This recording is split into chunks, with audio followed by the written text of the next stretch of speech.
Welcome to Mishra study Naugachia. आज हम लोग समांतर श्रेणियाँ क्लास 10th को पढ़ेंगे।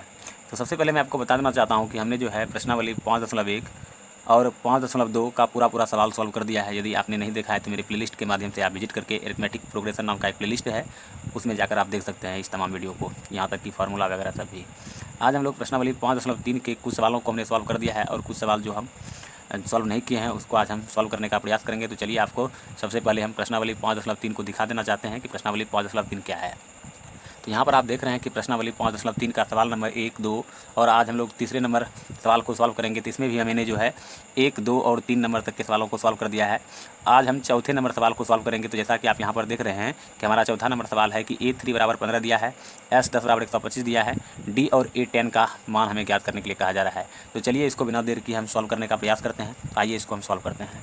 तो यहाँ पर आप देख रहे हैं कि हमने सवाल को स्पष्ट रूप से लिख लिया है ताकि हमें बार बार किताब देखना ना पड़े। तो चलिए हम इसको सॉल्व करते हैं। तो यहाँ लिखेंगे सबसे पहले हम सॉल्यूशन, और सॉल्यूशन में आप यहाँ पर देख रहे हैं कि A3 बराबर 15 दिया है। तो हम जानते हैं कि चूँकि A3 बराबर हम लिख सकते हैं A प्लस 2D, तो एक पद इसमें घट जाता है और A3 का वैल्यू 15 दिया है। तो यानी कि यहाँ पर लिख देंगे 15 equal to A plus 2D, या हम इसे ऐसे भी लिख सकते हैं A प्लस 2D बराबर 15। इसको हम इक्वेशन 1 मान लेंगे। अब हमें कहा जा रहा है यहाँ पर D और A10 का मान ज्ञात करने के लिए, और हमारा दिया है कि S10 बराबर 125। चूँकि S10 बराबर हमारा है 125, तो हम जानते हैं SN फार्मूला से कि चूँकि पहले हम लिख लेंगे कि SN बराबर जो हमारा सूत्र होता है, SN बराबर हमारा सूत्र होता है n/2 into 2A plus n-1 into D, ये फार्मूला होता है। और यहाँ n के स्थान पर हमारा 10 दिया है, तो ये हम लिख देते हैं। यहाँ भी लिख देंगे हम 10/2 इंटू 2A प्लस n के लिए हम वैल्यू 10 पुट कर देंगे -1 इंटू D। अब देखिए कि S10 के बराबर हमारा 125 दिया गया है प्रश्न से, यहाँ आप देख रहे हैं। तो हम S10 के स्थान पर 125 का जो वैल्यू है वो पुट कर देंगे यहाँ पर। तो हम यहाँ पर लिख देते हैं 125 बराबर 10/2 कीजिएगा तो 5 हो जाएगा, और ये हमारा हो गया 2A प्लस 10 में से यदि 1 माइनस कर देंगे तो ये मेरा 9D हो जाएगा। तो इस तरह से हम इसको ऐसे भी लिख सकते हैं, या करके 125/5 equal to 2A plus 9D। और यदि इसको हम कटा देते हैं तो ये मेरा 25 बार में कट जाता है, तो ये हमारा हो जाएगा 2A प्लस 9D। तो इस तरह से इसको हम लिख सकते हैं कि 2A plus 9D is equal to 25। ये हमारा इक्वेशन 2 हो गया। अब हम क्या करेंगे कि इक्वेशन 1 और 2 को सॉल्व करके A और D का मान फाइंड करेंगे, और हम इस तरह से फिर A10 का मान भी ज्ञात कर लेंगे। तो चलिए इसको हम अब सॉल्व कर लेते हैं। तो पहला समीकरण आप जैसा कि यहाँ पर देख रहे हैं कि हमारा पहला समीकरण है A प्लस 2D और दूसरा समीकरण मेरा है 2A प्लस 9D। तो चलिए इसको हम बिना देर किए सॉल्व करने का प्रयास करते हैं। तो आप यहाँ पर देख रहे हैं कि हमने 2 समीकरण को लिख लिया है। अब इसको हम सॉल्व करके A और D का मान फाइंड करते हैं। तो सबसे पहले हम क्या करेंगे कि मल्टीप्लाई लिखेंगे, इसको हम 9 से मल्टीप्लाई करेंगे और इसको हम 2 से मल्टीप्लाई करेंगे। तो इसको हमने मल्टीप्लाई कर दिया। अब हम इसको हल करके सॉल्व करेंगे और A और D का मान हम निकाल लेंगे। तो चलिए 9 से पहले गुना कीजिए A को, तो हमारा हो जाएगा ये 9A प्लस 9 दूना हमारा हो जाएगा 18D, और 15 को 9 से गुना कीजिएगा तो हमारा हो जाएगा 135। इसी प्रकार 2 से हम गुना करेंगे इसको, तो ये हमारा हो जाएगा 2A, और ये हमारा हो जाएगा 18D, और ये हमारा हो जाएगा 25 दूनी 50। अब चिन्ह परिवर्तित कर लेते हैं हम यहाँ पर। तो हम यहाँ लिखेंगे इसको माइनस माइनस माइनस। अब देखिए ये और ये कैंसिल हो जाएगा, 9A में से 2A घट जाएगा तो हमारा हो जाएगा 7A, और 135 में से 50 हम घटा देंगे तो 5 ही होगा, 5 में से 0 घटेगा तो, और ये हमारा 13 में 5 घटेगा तो ये हमारा हो जाएगा 85। या हम लिख सकते हैं A बराबर 85/7, इतना तो हम लिख ही सकते हैं।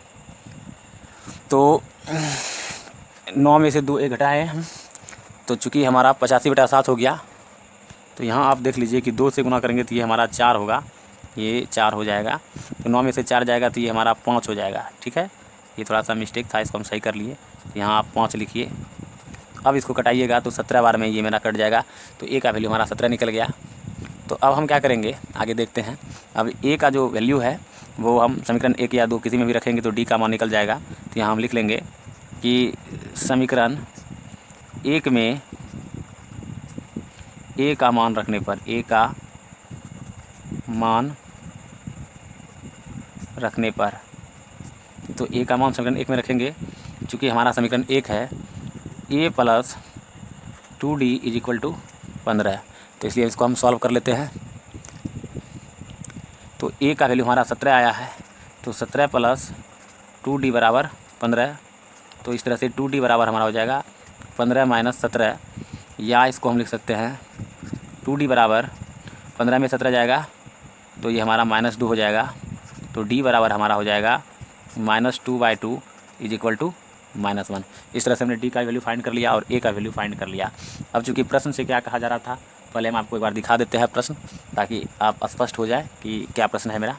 तो यहाँ देखिए कि चौथे नंबर प्रश्न में यही कहा जा रहा है कि डी का मान ज्ञात करने के लिए कह रहा है और A10 का मान ज्ञात करने के लिए कह रहा है। तो डी का मान तो हमने फाइंड कर ही लिया, अब A10 का मान हम फाइंड करते हैं। तो यहाँ आप देख रहे हैं कि डी के लिए मेरा -1 है। अब चूँकि लिखेंगे यहाँ पर कि A10 बराबर हमारा होता है a प्लस 90, यानी एक टर्म इसमें घट जाएगा। तो ए के लिए हमारा वैल्यू आया है 17 प्लस 9 मल्टीप्लाई डी के लिए आया है -1। तो ये हमारा हो गया 17 प्लस माइनस 9 एकम 9, 17 में 9 जाएगा तो 8 बचेगा। इस तरह से हमने A10 का वैल्यू फाइंड कर लिया और डी का। तो यहाँ लिख देंगे हम स्पष्ट रूप से, ताकि कोई दिक्कत नहीं हो आपको।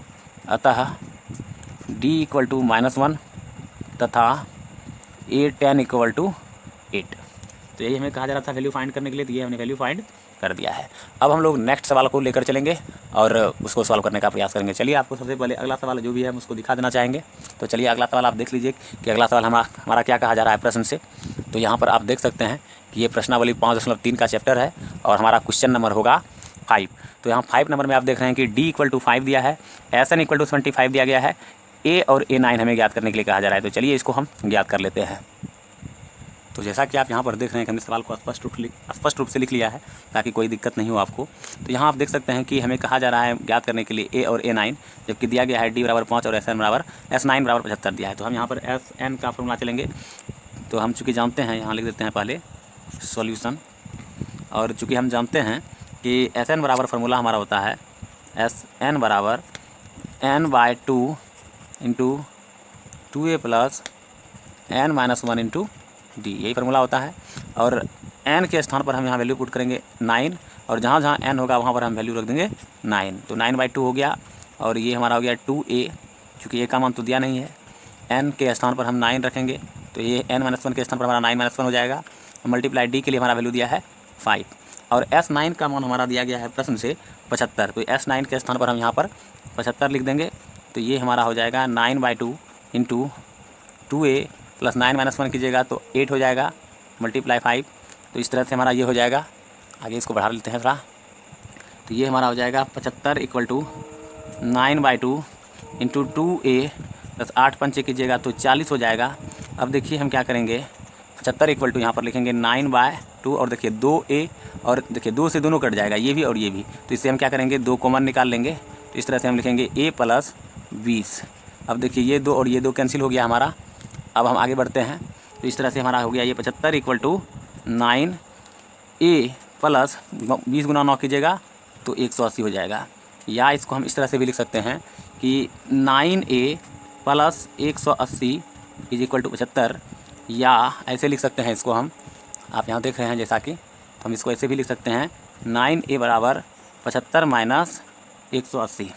तो अब हम यहाँ पर अगर हम 75 में से 180 घटा देते हैं तो 9a बराबर हमारा क्या हो जाएगा, देख लीजिए इस तरह से 9a बराबर हमारा हो जाएगा, क्योंकि 180 में हमको क्या करना है, 75 माइनस करना है। तो हमारा ये हो जाएगा 105 माइनस 105 हो जाएगा, ठीक है। और a बराबर हमारा क्या हो जाएगा तब इस प्रकार, अतः लिखेंगे, अतः चूँकि a बराबर -105/9, तो इसको हम कटा देते हैं। तो ये कितने बार में कटता है इसको देख लेते हैं सबसे पहले हम। तो ये हमारा 35 बार में कट जाएगा, 35 तिया 105 होता है और 3 तिहाई 9 हो जाता है। तो ए का वैल्यू हमने निकाला -35/3। अब चूँकि कहा जा रहा है कि A9 भी ज्ञात कीजिए, आपको मैं एक बार प्रश्न दिखा देना चाहता हूँ। तो चलिए आप एक बार प्रश्न यहाँ देख लीजिए। तो यहाँ पर कहा जा रहा है कि A9 भी ज्ञात कीजिए, तो A9 भी हम ज्ञात करेंगे। तो चलिए A9 हम फाइंड करते हैं यहाँ पर। तो यहाँ पर हम जान रहे हैं कि चूँकि A9 बराबर हम लिख सकते हैं A + 8D। तो A + 8D, तो A के लिए वैल्यू हमारा निकला है -35/3 + 8 × D का वैल्यू हमारा दिया गया है प्रश्न से 5। तो आइए दिखाते हैं आपको D का वैल्यू हमारा प्रश्न से 5 दिया है कि नहीं। तो यहाँ देख रहे हैं कि D के लिए हमारा वैल्यू 5 दिया गया है। तो यहाँ पर हम D के स्थान पर 5 लिख देंगे। तो चलिए इसको हम लिख देते हैं। तो यहाँ पर हम लिख दिए 5। तो इस तरह से हमारा ये हो गया -35/3 + 8 × 5 = 40। तो इस तरह से हमारा ये हो गया -35 + 40 दिया 120/3। तो 120 में यदि आप 35 घटाइएगा तो आपका हो जाएगा 85/3। इस तरह से A9 का वैल्यू हमने फाइंड कर लिया और A का भी वैल्यू हमने फाइंड कर लिया। यहाँ आप देख रहे हैं जैसा कि